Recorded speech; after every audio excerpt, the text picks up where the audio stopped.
Welcome to a place where the mysterious becomes the unforgettable. This metaphysical journey explores hauntings, UFOs, extraterrestrials, cryptozoology, and everything the paranormal world has to offer. Each week, guests from around the globe share their expertise, experiences, and mind-bending encounters. This is the Paranormal Voice. And here we go once again. It is our favorite day of the week. It is Sunday. It is 8 p.m. and that can only mean one thing. We've got another exciting show coming your way. And I can't wait to get to this guest because this is a gentleman that I have had the pleasure of talking to at many events. Been on the podcast a few times at some of these events, but I'm so glad I get to spend the full hour picking his brain. But before I bring him out here, just got one little quick announcement, guys. You know, that's right. August 15th coming your way. Ascension Con up in Hastings Park, Michigan. Guys, if you don't have your tickets already for the VIP dinner or the Bigfoot hunt, it is now time to get over there. Get your tickets before they sell out way too quick. And I mean, I know that I don't know how many tickets I have left, but just get your hands on those tickets before you're gone. That is August 15th. The VIP dinner is the 14th. The ghost hunt is also the 15th after all the events. If you're just coming down to hang out with the speakers, we have a great lineup coming your way. That is all free of charge. The speaker part is all free, so you guys can come and hang out, hear some good speeches, talk to some amazing speakers, and yours truly will be speaking at this event. So with that being said, we're going to take that off the screen because I'll tell you right now, guys, right now, I'd like to introduce the guest of the hour. I mean, this gentleman has so much experience, has gone and probably seen stuff we still have never discovered before. But I'll tell you, his rich history into the paranormal field, if you don't know who this guy is, you must have been living deep down in a dark cave in the center of the earth somewhere, because this man is so well known in the paranormal universe that I'm so happy right now. Let's welcome my good friend, Mr. John Zaffis. Hey. Welcome to the TPV Nation. How you doing over there? I'm doing good, buddy. Good to be on. Good to be on. It is so good to finally catch up with you guys. I think the last time I saw you was up at the MI Paracon back in 2024, 2023 now. It feels like forever ago since I know that event has happened. And this year was going to be like last year was strange, not packing my bags, headed to Michigan, hanging out with all the peeps and having a good time, you know. Yeah. I always say I go to a party and a convention breaks out. Well, that's, again, that was, they were always known for that all these years. It was one of the very few conventions where everybody was very relaxed. Everybody hung out. Everybody was right there. So it was a very relaxed environment over the years and, hanging out with everybody and seeing everybody. So it was cool. Yeah, so many, like those guys up there, Brad, Tim, and all the Upers guys, they put on one hell of an event. I mean, we will talk about that event until the day we are all on the other side of the veil, and I know that for sure because they brought a lot of us together. And I mean, I met pretty well all my amazing friends up there, including yourself, and gentlemen that I've watched over the years, followed and studied after getting into the paranormal. So it's a great. And I mean, you guys every year always brought it up, and you guys always had different topics. I mean, 10 years I went to that, and I don't think I saw the same speech twice. So that goes along to say like how well you guys all did as speakers. But I'm going to get right into this because I've only got an hour with you, and I've got to pick your brains. I know I pick your brain every time I see you, but that's okay. So I just the number one question, and I mean a lot of people probably ask this, is what would you consider the first experience that convinced you that the paranormal was real? That was when about 15, 16, middle of the week, Wednesday night. At the foot of my bed, there was a shadow form that appeared, was shaking its head back and forth. Well, it freaked me out, so I ran downstairs. I was telling my mom about it. And she goes, did it say or do anything? I goes, no, it just shook its head back and forth. And at that point, my mom said, well, Johnny, that was my father, your grandfather. You're not going to remember him, but he would never really say too much. My mom said he would always just shake his head back and forth. So, it kind of stuck with me on that. She said, make sure you tell my brother about that, meaning Ed Warren. So again, I went up and was dropping off food, and I was telling him the story and everything. And he looked at me and he goes, well, you never really believed in any of this? I said, no, I didn't believe in any of it. I thought it was just, guys were out lecturing and doing all this stuff, making a quick buck. Which leads me to the fact that when somebody always says to me, I never seen or experienced anything, it's hard for me to believe that. I can understand that. So again, until something occurs and happens, a lot of times it's difficult for someone to accept the fact that this stuff actually does occur and happen. And I mean, probably for you, it's a totally different thing coming into the paranormal experience. I mean, being related to Ed and Lorraine Warren, I mean, it had to be a whole different upbringing because they are, of course, as we all know, the icons and the pioneers of the paranormal field. So, I mean, to talk probably paranormal in your household was just as easy it is for us to talk about it when we're at conventions. It was a different realm, I got to tell you. I mean, I have 4 of my cousins. There was 5 of us boys that grew up together, and we used to look forward to them coming over, stopping over to see my grandmother or stopping over on the holidays, and we'd wait for him to tell ghost stories. Christmas time, Easter, we'd be all sitting around waiting to hear ghost stories. Who does that? Nobody, right? But it was cool, And people say, oh, what was it like growing up with them? I don't know. To me, I didn't know any different. I had an aunt and uncle that went out and chased ghosts. So I didn't look at it, as anything really bizarre or too crazy, at that point in time. When I started getting involved with it and stuff, that's when I really took a turn with it and started looking at it differently. Now, I mean, the stuff that I've heard over the years, and I mean, you could probably like clear more to this. I mean, back when Ed and Lorraine were doing this, I mean, a lot of people said, "Oh, they were devil worshippers. They were, they were, everything against the Catholic Church and stuff like that." I mean, how was that kind of? I mean, yeah, you guys were beside it, so you did say, but could you kind of talk about like what that was like and what other people outside would think of the Zaffis family and the Warren family and stuff like that? Okay, back years back, it was totally different circumstances. A lot of the family wasn't accepting of a lot of that. They didn't, look at it as, like we look at it today. It was a different world.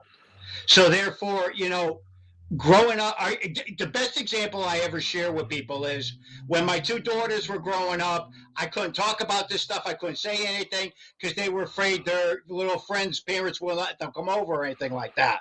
Right. My son's 10 years different from the girls. When he was growing up, I was the coolest dad in the neighborhood because I chased ghosts. That goes to show you how much everything opened up and advanced, over the years with people understanding and accepting of the stuff with the paranormal. Very taboo, years ago compared to now.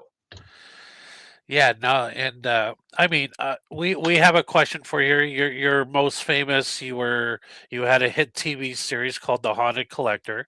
Yes. Jason here has a question. Has there ever been something sent to you that you refuse to take or put in your collection?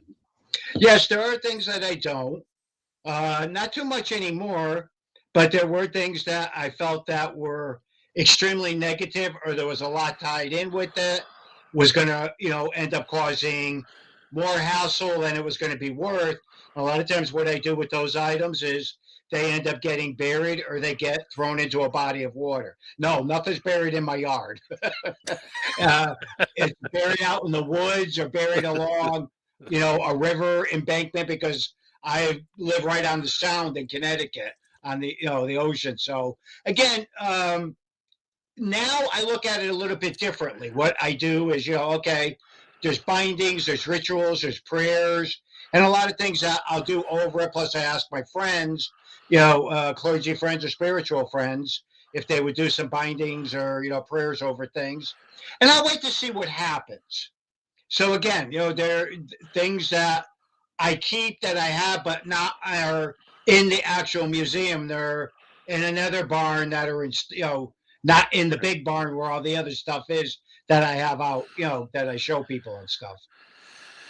Now, I mean, I guess you would be able to answer this one. What was your first piece of haunted artifact that came into your possession, and do you still have it to this day? Yes. It's a little statue about this big, about 3 inches, a collectible. And again, I had gone to drop something off at Ed and Lorraine's. They were going to work on a case about 15 minutes away from them. I jumped in the car, went with them, and this woman collected these little statues. And she bought this one, and she claimed it was moving around and all this stuff was happening. So Ed and Lorraine removed it. And at that point, Ed was doing a few prayers. He was walking around with holy water. Lorraine was on the perimeter of the house. She was sprinkling some salt. And we got back in the car and we were leaving. Ed took the statue and threw it in the back seat of the car. He goes, "You want that, kid?" And I go, "What the hell am I going to do with it?" But what that did was made me think about a lot of different things. Because back then, if you wanted to learn anything, you had to get books. We didn't have the internet. We didn't have nothing. So, I got a big kick out of it, picking up a few books and, reading about a haunted rocking chair that killed people, the Hope Diamond. I mean, some of the items and different things that I was reading about really piqued my interest with haunted items. And I really started getting involved at that point in time with that part of it. We got another question here, and I mean, I was going to eventually talk about this, but with you having a long history in the paranormal, AI and the social media and all the new platforms that are out there, and people using AI as trying to pass it off as evidence. I mean, I would love to get your take on this whole new craze that is happening and kind of, you know, making it harder for us paranormal investigators to really put stuff out there because everybody thinks, oh, everything is AI now. There's nothing real. Well, that's what we're up against now. Again, we were still up against it before this with the, AI. And again, we would film things, capture things, and people still would just shred it. Any of your evidence. Oh, you got a fishing line on it. Oh, somebody's pushing it up and down. Or, there were 1,000,001 different things that people would say about the footage you would capture anyways. So Right. It's not really anything new, but it's a heck of a lot better footage today than it used to be. I will say that. I mean, I'm not happy about it, but it's happening. It's affecting everything with our lives, no matter what we do. Right. So, again, it's going to alter things, and we're going to have to adjust to be able to survive. And this is where I try to tell people, like, I mean, the people that have been doing this for years, like yourself, I mean, you automatically know because the stuff you've captured, the footages you've done, I mean, you can tell right off the bat. I mean, it's pretty hard to kind of describe it in any other way, but the knowledgeable ones can truly spot it within seconds, where the average fan or the average person might not, and they take everything in because you see your social media must get loaded just like everybody else's does with all this fake stuff, and you're just like, come on, how can you not see that's fake? I mean, It's yes, I deal with it continuously, but it's just something you come up against and you deal with it. Yes, you're absolutely right. I could sit here and look at something and go, "That's too perfect to be real."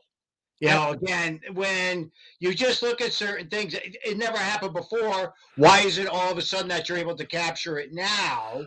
right, yeah. And again, it's just it is what it is. There's not too much we can do about it outside of be very cautious and careful as we move forward, because it's going to get worse. Yeah, that seems to be the case of everything. Things have to get worse before they get better again. Mm-hmm. So I'm gonna, out of all your cases that you've ever worked, which one affected you the most personally? In the beginning, I would say when I started really getting more involved with the demonology or the darker stuff, that would be the haunting in Connecticut.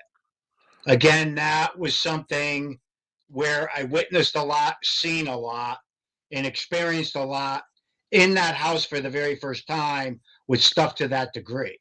So that was probably really eye opening with experiencing so much firsthand. Right. That's what really altered a lot and really made me take that step back and say that, as things were occurring and happening, and Carmen would say something was happening and I wouldn't say anything, and all of a sudden I'd be like, okay, yeah, but I didn't say anything, and I was experiencing something or having something happen, and she did. That tells me we were dealing with stuff. But I think that was probably really something that at that point in time really made me take a big turn and look at things from a little bit more of a different respect. Now, when I say respect, a lot of people look at me like I'm crazy when I say that stuff. You have to respect things to be able to learn things, to be able to gain knowledge. So when it came into a lot of stuff with the demonology end of it, it's such a mishmash of a lot of different belief systems, cultures, and things that you have to take your time and sort through it. But I think the biggest turning point that ever came into fact with anything with this is realizing the fact that there's so much we can't prove. That's the hardest thing in the world. You can have all the evidence in the world. It's all going to, things can get debunked no matter, like I said earlier, but it's those experiences, those things that occur, those things that happen and you go through is what forms the foundation for you to get a good comprehension of the supernatural. Right. No, I'm glad that you brought up the did not. I always get tongue tied with demonic entities now, because everybody just throws that word around like hellos and I love yous. It's like everything is demonic. Now, what would you say is the biggest misconception about demonic entities versus just all around negative energies? Again, there's got to be an intent and purpose. Excuse me, with anything that's happening and going on. A lot of people jump to conclusions when dealing with these cases. You got to remember, years ago, somebody would get scratched or pushed or anything. It's a demon. We all did that. That's all we understood. That's what we handled everything. Most of us have a better comprehension of a lot of different things. You get scratched or pushed, and there's some really whacked out stuff going on that can be very dark. Yeah, but it doesn't mean that it's something demonic. Could be a person, a human spirit that was very nasty and negative in life. So therefore, it's going to be like that in spirit form. So again, sometimes you have to take your time and evaluate some of that stuff to be able to move forward with it. Yeah, no, I mean, I just think people are so quick just to throw a label on something because something demonic sounds a lot better than, oh, I just have a really rude person or negative energy in my house. I think Well, they're trying to be the cool kid on the block because they've got this demonic entity haunting them, and I'm always like, well, I'm sure they would have a lot better people to haunt than an average Joe down the block that does nothing but sit on his couch all day and drink beer and watch football. well, we got Hollywood to thank for that, buddy. We're going to definitely get into Hollywood a little bit later on and how that's really affected the. I got a very interesting question here from Skullhaven. Does parapsychology still play a role in today's investigation? Yes, I love that yes, question. absolutely. I'm all for that. It should be happening. It should be occurring. I think everybody needs to keep an open mind when you're dealing with this stuff. So, I have several friends that look at it from that perspective. They're looking, again, for logical explanations. And like I always say, you can disprove everything. I don't care what it is, you can disprove everything. And again, that's why I smile and laugh, because again, you can look for something, you can prove something out, you can get repeatability by recreating a scenario. So therefore, sometimes they look at that. But with parapsychology, they do have, a comprehension of understanding and looking at it from a scientific perspective. Energy is energy. Again, same thing. I look at it from that point. It could be destructive. It could do different things. It can harness to create, a lot of havoc, and therefore, it's not necessarily labeled as being something quote unquote negative or demonic from their perspective. But a lot of times they'll always say, yeah, something occurred, something was happening. Right. So again, like I said, I have several friends and I respect them. I can have a conversation with them, and go back and forth. That's okay. That's fine, because, again, we need those different opinions. And there has been times where, I've seen certain things proven out that, I'll go, all right, you could be 100% right behind that. And again, that's the most important thing, is keeping an open mind when it comes into dealing with the supernatural. Yeah, no, openness or an open mind is definitely a way. And this is a question, and I believe I've asked you this when we were together at other events, but I would like to get your take on people going into a location with a perceiving notion that demonic or entities are already inside, like already having this belief that they're there. How does that affect one's ability to investigate if you're already going in with all this predetermined stuff? And can that reflect on the type of investigation you're going to have? Oh, absolutely. You're walking in with, already in your mind this scenario. Okay, you got Satan coming up through the floorboards, everything's happening, blah, blah, blah, blah. And you already convinced yourself that this is occurring and happening. You're fueling the situation.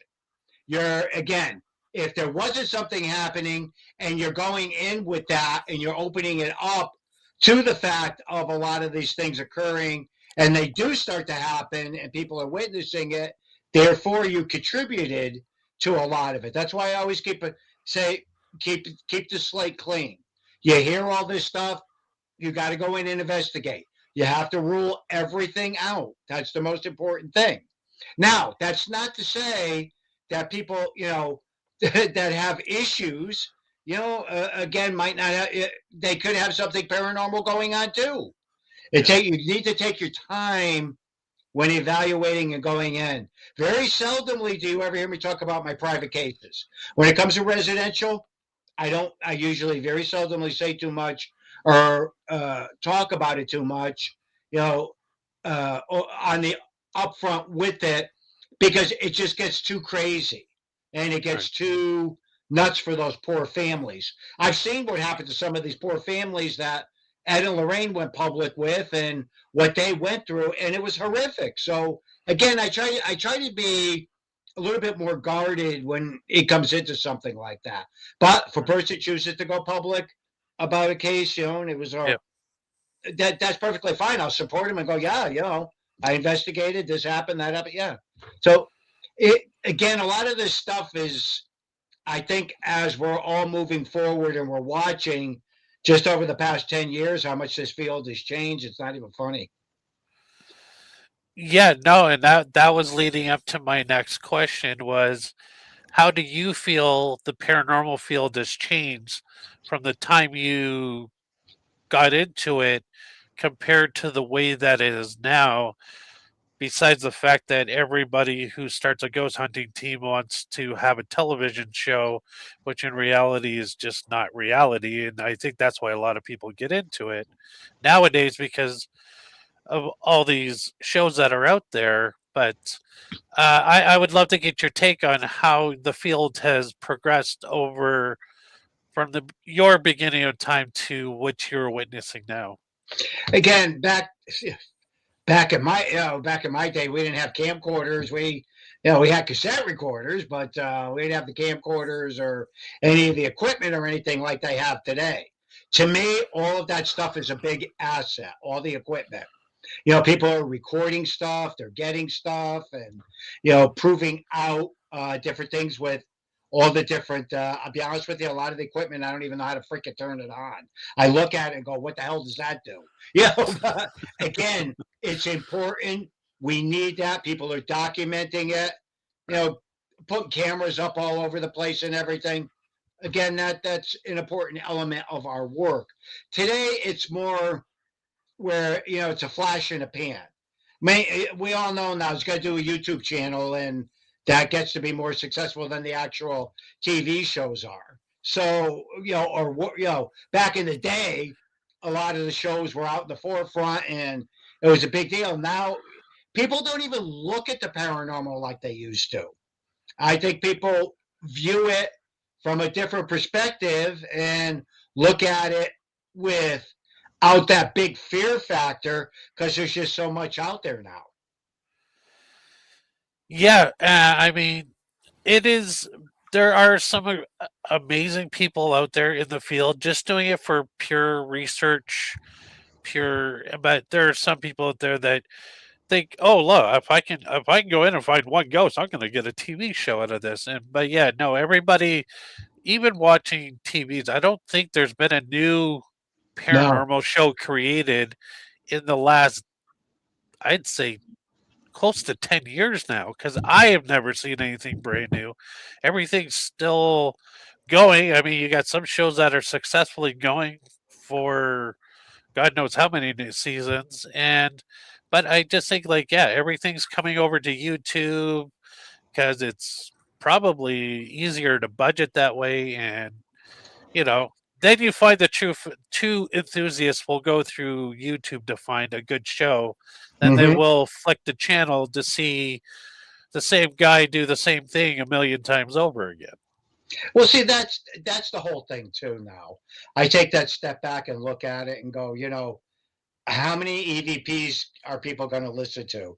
How many? You know what I mean? It's to the point where there really isn't much that hasn't been already, brought to the forefront, or been on a TV show, or been in a YouTube channel with something. I think some of the YouTube stuff I love watching because it's raw footage. People are doing it as in the moment, and you're just capturing it. You get to see some of it, and you get to watch it. But there's just so much of it now that it's like unbelievable. Yeah, yeah, and it's mind-boggling sometimes, and I look at the paranormal field as it's now going through a cycle. It's kind of just diving down a little bit. People Mm-hmm. are focusing on other things, but it will make it surgent because I mean I know when I was very young, like just watching stuff, but then all the big shows hit, the Ghost Adventures, the Ghost Hunters, and all Yeah. that. Then all of a sudden, they all kind of disappeared for a while. So, it kind of feels like the paranormal is down on a downslide right now, which is good because the people who truly are passionate about it are going to stick around and keep doing what they're doing, even Mm-hmm. when the cameras are not on. So I can't wait to see what the next rendition of the paranormal field is going to look like after we get through all of this. But so this is probably a question you get quite often: is have you ever had a case where something has followed you home? I mean, I know in your case you probably bring a couple haunted objects home, so I don't know if that would be the same, but just in generalization, have you ever had something kind of come home with you after you left the case and you were kind of done with that. Absolutely. Yeah. Things, just doing regular investigations that have nothing to do with items. I mean, especially when you're doing back to back cases or you got 3 or 4 different things going on and you're working on stuff on different cases, are you going to have paranormal activity? Absolutely. So that doesn't surprise me when things occur or things happen. I probably look at that a lot differently today than I did years ago too. It would scare the crap out of me. Now today it's like, yeah, what do you want? You know what I mean? It takes a lot to really get me riled and really wound up. But again, things occur, things happen. But I look at it from the point of view, okay, there's a reason why it's occurring. Right. There's a reason why that energy or spirit is trying to communicate, trying to get something across. What am I missing? What happened? So again, I take it into stride like that. The other thing too is a lot of times people have to remember, the more we get riled up, the more frightened we get, the more energy we throw off, the more paranormal activity is going to occur. So, like I said, with me, it takes a lot. So therefore, not that much now is going to manifest because it doesn't faze me anymore. They're probably going, yeah, it's useless trying to scare him. He's just going to blow it up till the next thing.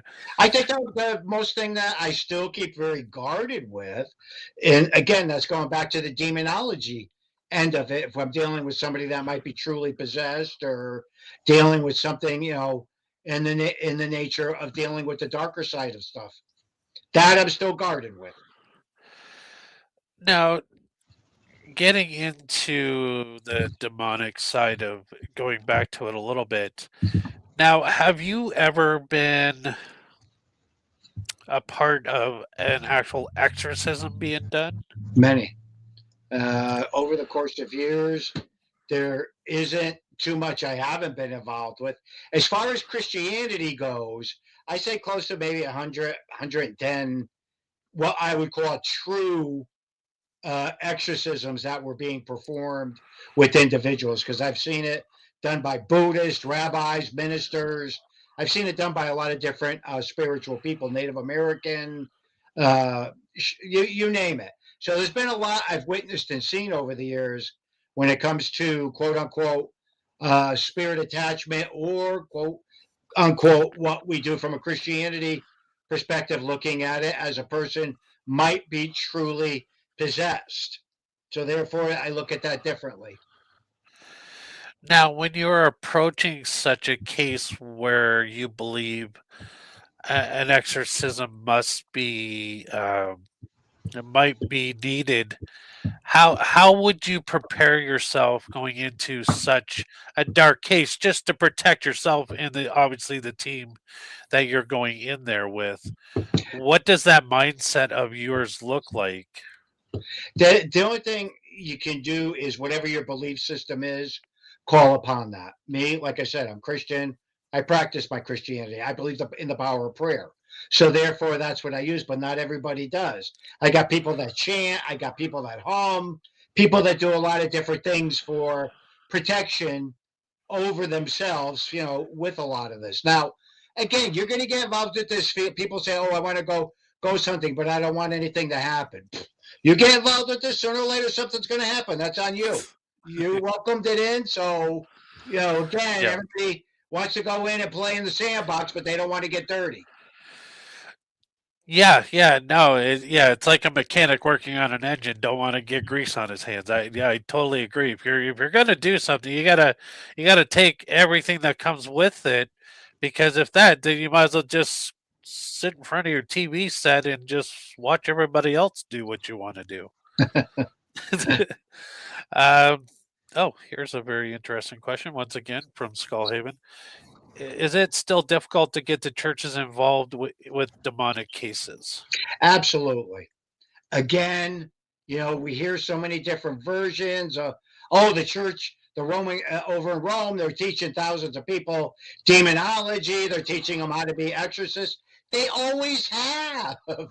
Nothing has changed. It's just that it's brought out now. They talk more about it than they used to. You still have the same criteria that's always been in place for them sanctioning or authorizing the priest to get involved with it. None of that has changed.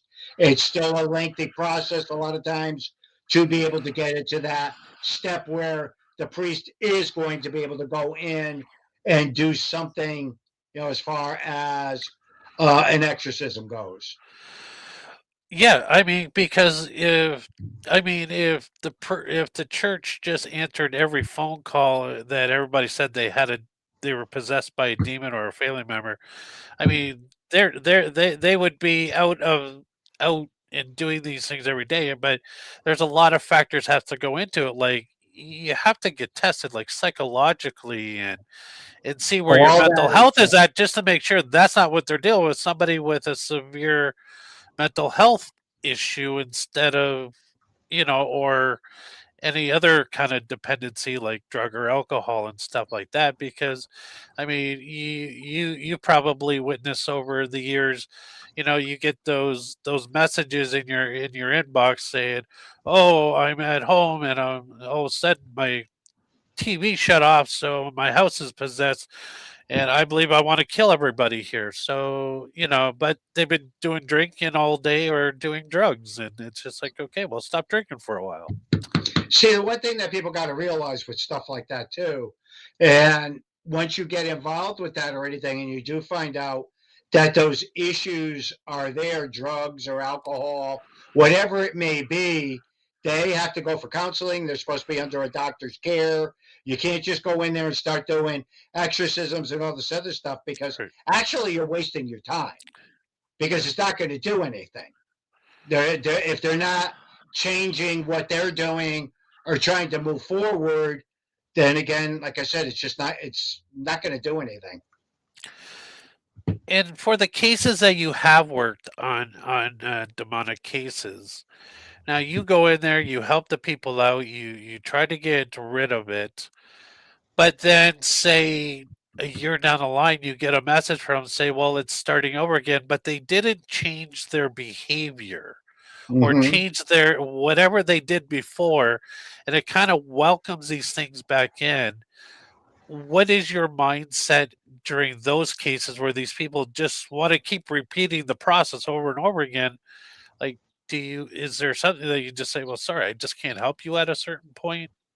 Oh, of course, absolutely. Again, we're in this field to investigate, to learn, to try to bring a person help and give them that help. Do what we can. We're not in here to fix people. Because that's one of the worst things I ever hear from people is, I can't, I gotta help them. I gotta help them. You can't fix a person.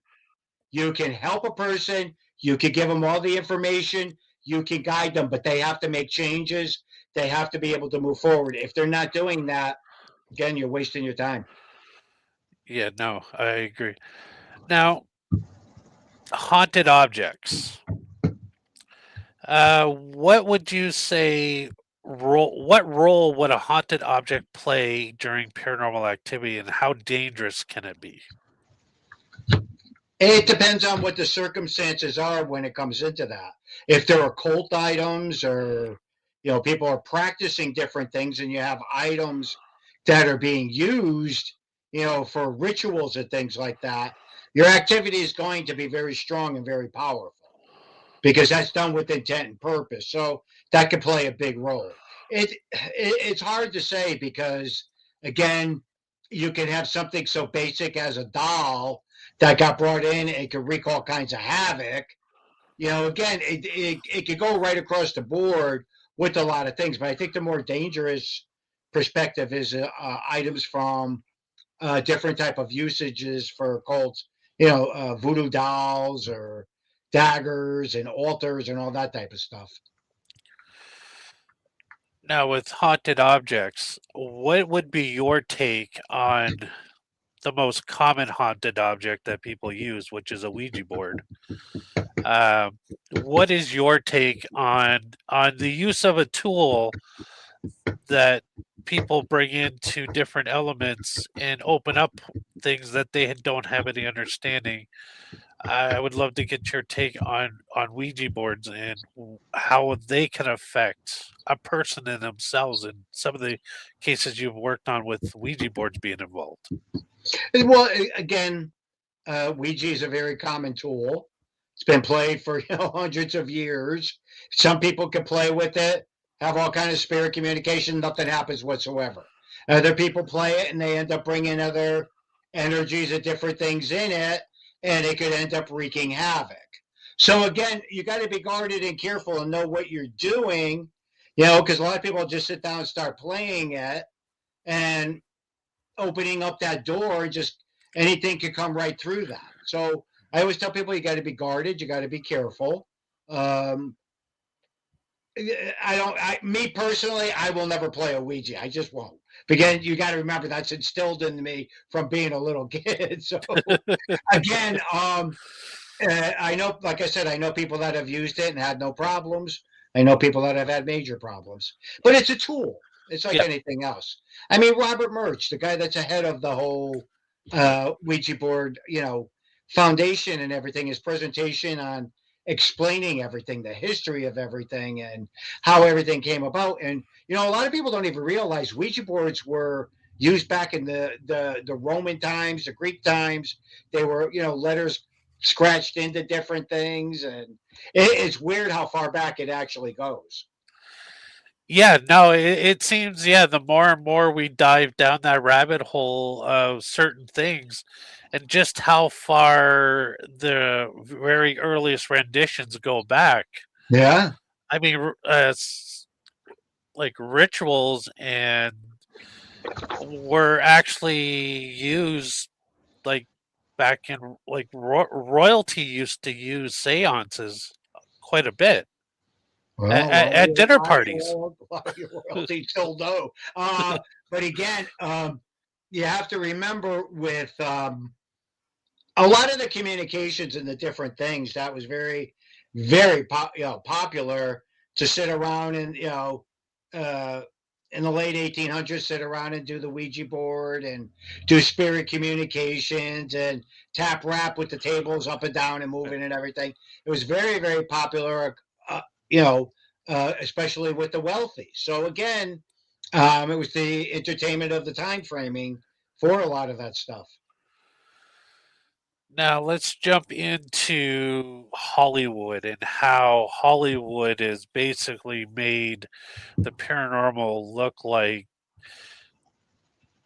it is hard to describe how Hollywood make, and I understand they have to put butts in seats, and the scarier they can make a movie when it's based off of a true story, like The Conjuring House, which we know very much of because we all love Andrea, and we've all heard her talk about the Conjuring House and what really happened in the Conjuring House compared to the way Hollywood.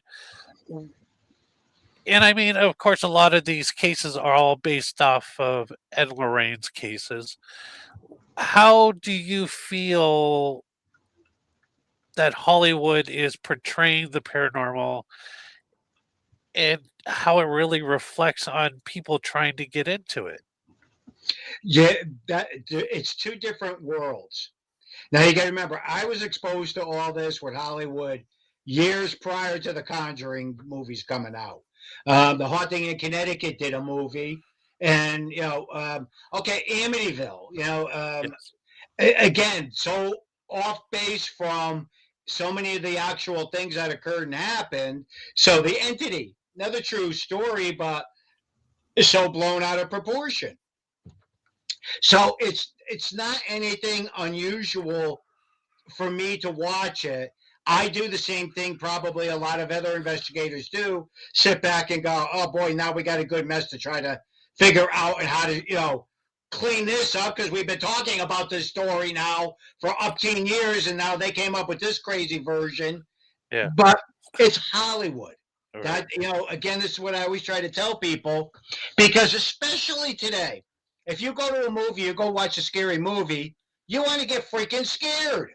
So if you sat there for an hour and a half, 2 hours, and nothing happens, what are we going to go? We're going to go home and blog, oh, don't waste your money going to see this movie. Nothing happens. It's boring. But Right. people are flying around, the house is exploding, bodies are falling out of the walls, people freaking love it. But that's what you have to remember. It's entertainment. Right. It's a totally separate world altogether from what the reality of a case actually, what occurred, actually what happened. And that's what ends up causing a lot of problems, down the road with a lot of these investigations and houses, that took place because, once the books come out and the movies and everything just gets poof, just blown right up, and you sit back and you go, got to deal with this mess now. But that, again, I'm used to it because I watched Ed and Lorraine do it. So Yeah. they Eh, did it right from the get go. They had to deal with that all the time, where they would do an article or something, and all of a sudden my uncle would look, how are we going to fix this one? How are we going to clean this up now? So again, it's just the nature of it all. Yeah, and I mean, from your perspective, because like I said, a lot of these Hollywood movies that are out there right now are based off of Ed Lorraine's cases. And I'm sure you heard about all these cases before they were ever books and Hollywood movies. Is there ever a time that you sat back and go, I don't once remember my aunt or uncle ever saying that or doing that or, you know, stuff like that? All the time.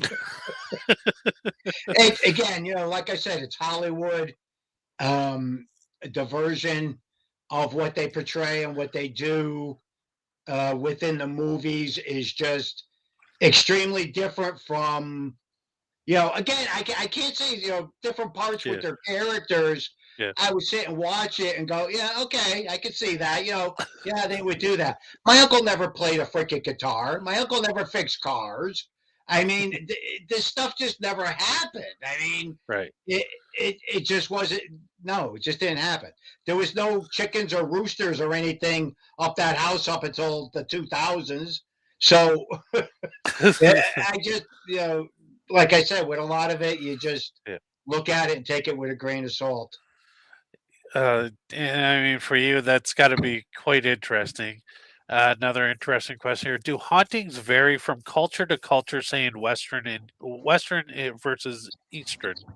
Yes, because a lot of other people, a lot of other different countries look at the paranormal differently than what we do.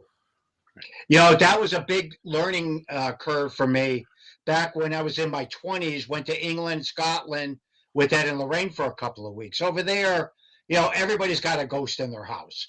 It's if you don't, there's something wrong with you. But anyhow, they look at it differently. They respect the paranormal, look at it, try to comprehend it and understand it. And when it comes into the supernatural, we're over here. Not so much now, where people would scream, yell, "Oh, get it out of my house!" Blah blah blah blah. But our culture was so different, from all the other countries, and that was a really eye-opening experience for me to witness something like that.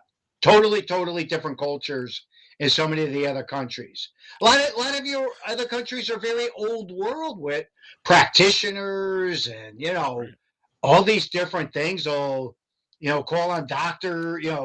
In different. It's weird the way the other countries view the paranormal compared to what we do. I've always found the fascination comparing a lot of things to the indigenous way of paranormal investigation because the indigenous people have always used spirits and energy into everything they've done Mm-hmm. and how they look at paranormal. I don't even think they even consider it paranormal. It's just a part of their culture Oh where yeah. it's everything they do. It's like trees are planted, energy is put into that tree, and it is so fascinating on how they use what we call paranormal investigations or paranormal rituals, but they use it every day as part of their spiritualism altogether. Oh So yeah. yeah, it's like other I parts of bet. the country. Yeah. No. Again, I mean, I've been involved with so many different tribes out there, organizations, if you will, whatever you want to call them, tribes. I don't know. You got to be so careful the way you say everything today. But Yes. anyways, my very last encounter with two young gentlemen that were Navajo, and I was out, in Arizona. They were doing a big, beautiful opening ceremony, calling in on the spirit and everything. And they said, Mr. Zaffis, are you participating? I go, heck yeah, and was involved with all of it and everything. And quite a few Native American friends of mine were there and everything. And we had a situation where there was flapping that came over and nobody else was experiencing it but me. Then afterwards, they were talking about it, and they said to me, "That's Thunderbird." And I'm like, "Oh, okay." And they go, "No, you don't understand. You're a white man. Usually, white people don't experience that." So I started laughing. I go, "Well, it happened and everything." So, but a lot of you have to remember, old world methods and cultures and belief systems have been basically put within organized religions, if you will, Right. and therefore adapted and changed. That's why a lot of times when somebody says something about a particular demon name, that might not mean a hill of beans. It could be something jinn or jajin. It could be a deity. It could be a lot of different things because those were all grabbed and incorporated and named as demons. So therefore, you deal with a combination of several different things that are elements within our field. So again, there's such a wide variety of looking at things. Now, here's another beautiful story. I had a shaman. It was up north here in the New England area, top of Maine, and one of the several of the council members had come to see me lecture, and the medicine man made me a medicine bag for protection and brought it to me. And, I was like, oh, okay, that's cool. And one of my buddies there at that point in time, he goes, John, do you know what an honor that is that he made that and presented that to you? And I went, well, I didn't understand at the point, but then, I started researching it and found out, how cool it was. Then again, I was involved with another one where, again, a shaman gave me a peace pipe.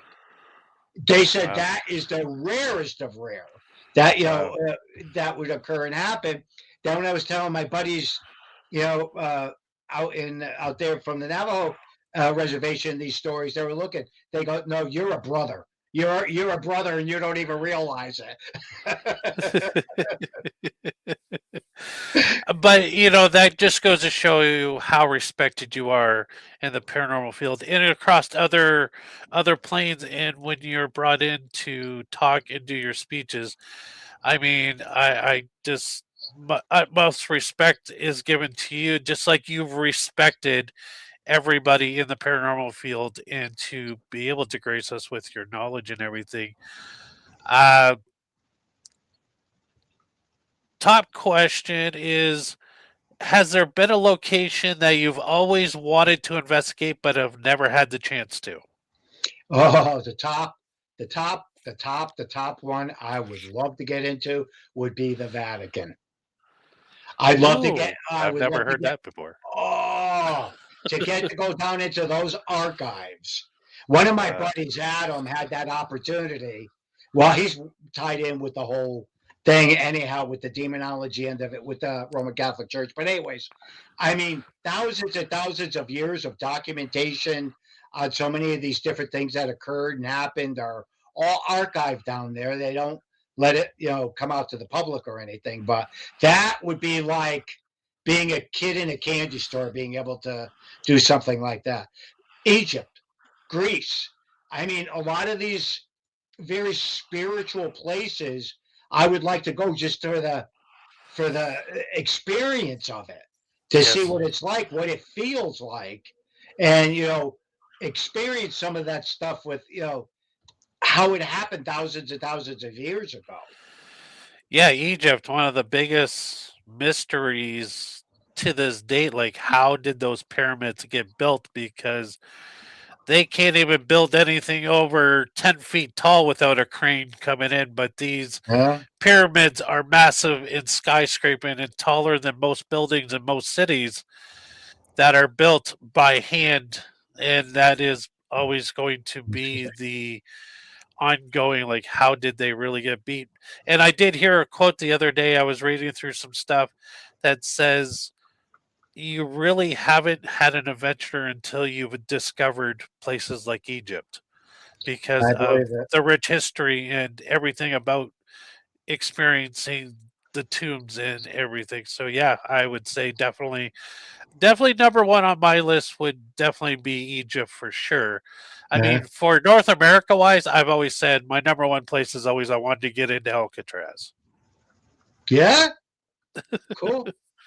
Cool. So I think the number one place for me, but I've been there hundreds of times, is Gettysburg, because that place is like you can't go anywhere without having paranormal activity. So again, I was always fortunate enough in the month of like February, March, there was a group of us that used to go down there that rent out a B&B and be able to go into a lot of the places when there wasn't a lot of people around and everything. It was super cool. So that is yes, like, that's when I heard it's the best time to go is when nothing like no events are going on there. You get right. to kind of just enjoy the place and soak it all in without being crowded or stimulated by people around you. So yes, definitely Yeah. Gettysburg is a place that I would love to experience.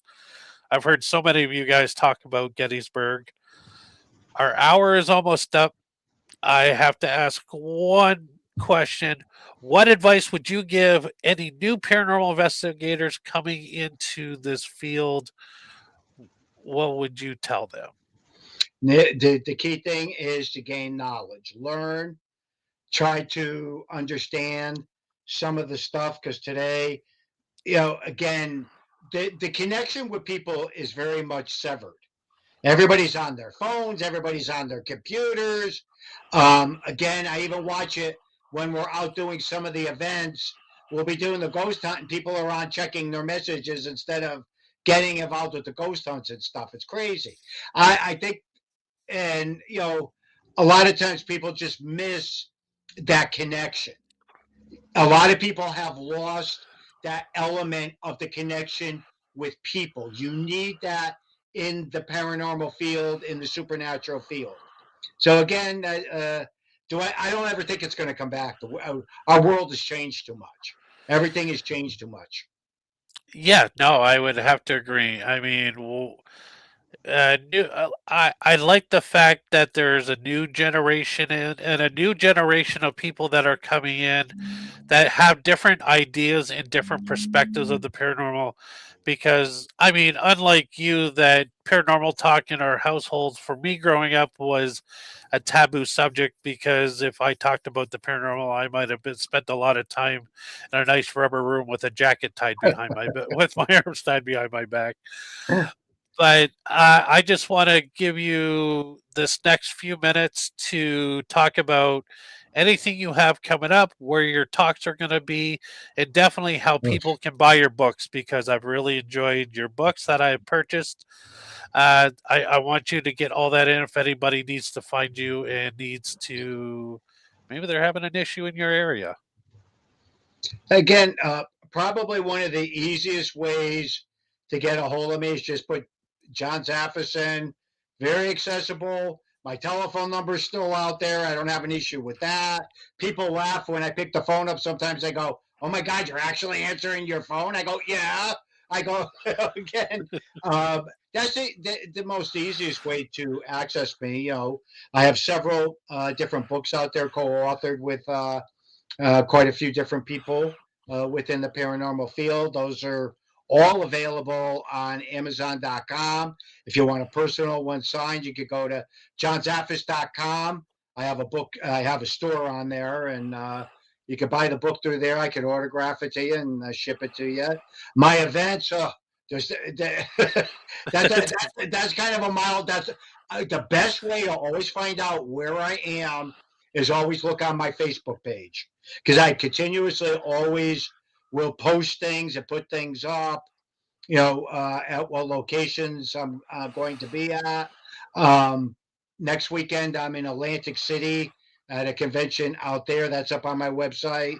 And the following weekend, I'm at, you're asking me the name of things that I can't remember. No, Another event in New Jersey. So again, they're all up on my website, the different places I'll be, how to get tickets and things like that. Always amazing, Mr. Zappis. Thank you so much. I look forward to catching up with you live and in person. You're always filled with knowledge, and I appreciate the hour you've given to us to talk about everything your perspective on the paranormal, and I truly appreciate it. So thank you, and to Well, everybody on the side, I appreciate you taking this hour asking the amazing questions to the one, the only, the Godfather of the paranormal, Mr. John Zaffis. So go check him out. Check out his website. Read some of his books. Get a Go listen to him talk. He's always got something good to say, and you never know what's going to happen next. You never know who's going to. But I have to throw one name out there because you two guys just cracked me up, Mr. Tim Shaw. You're a good buddy. yes, we're very good friends. We're brothers. As Timmy always says, brothers by different mothers. Absolutely. You know, I love it when you two are in the same room because it's fun how you guys pick on each other's just like true siblings do. Oh But yeah, the love and respect is there, and you know it. absolutely. So, John Zaffis, thank you so much once again, everybody. There is not a show next week. I will just be coming home from Potographs next weekend. I'm going to go into Holt Lake, Michigan, help Tim Miley and Lauren to raise some money for the animal shelters in all honor of Murray. I'm just attending because I want to take in the festivities, but there's no show next week. But the week after that, first weekend in May, I have Heather and Frank from one of my very favorite locations, the Haunted Western Block right there in Lockport, New York. So come on, tune into that, see what's happening at the Western Block. On behalf of myself, Mr. John Zappis, thank you, everybody. Have a great night, and see you guys all soon. Happy hauntings.